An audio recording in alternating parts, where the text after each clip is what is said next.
Қайырлы күн, ас үй ханшайымдары. Бүгін мен сіздер үшін арнайы 30 рецепті түсірдім.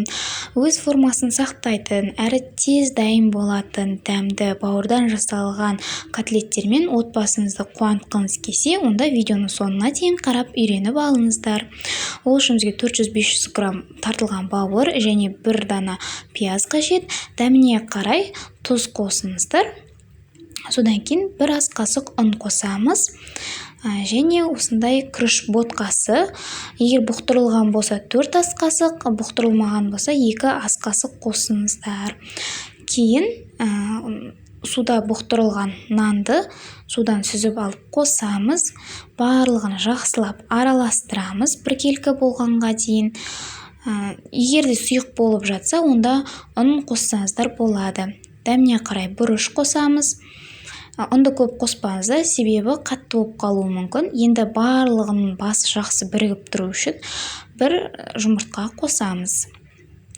Тағы да жақсылап араластырып, кішкене 5 минут тындырып қоямыз. Оған дейін майымызды қыздыра береміз. Бұның ішіндегі басты құпия ол күріш жармасы.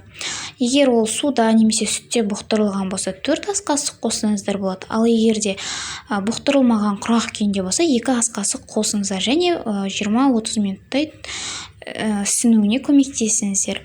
Енді қызған майымызға осылай құйып шығамыз және орташа отта пісіреміз. Видеода көріп тұрғандарыңыздай жоғарғы бетіне дейін піскенге дейін күтеміз, асықпай, котлеттеріміздің мазасын алмай пісуіне көмектесеміз.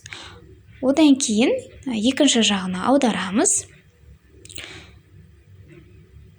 Маймен жұмыс жасаған кезде өте абай болыңыздар, күйіп қалуларыңыз мүмкін. Сондықтан сақтық шараларын ұстасаңыздар өте дұрыс болады. Осылай барлығы қызарғанша, ортасы піскенше жай отта әдемілеп пісіріп аламыз. Гарнирге өздеріңіздің қалауларыңыз бойынша күріш, картоп, пюре немесе макарон өнімдерін қолдансаңыздар болады.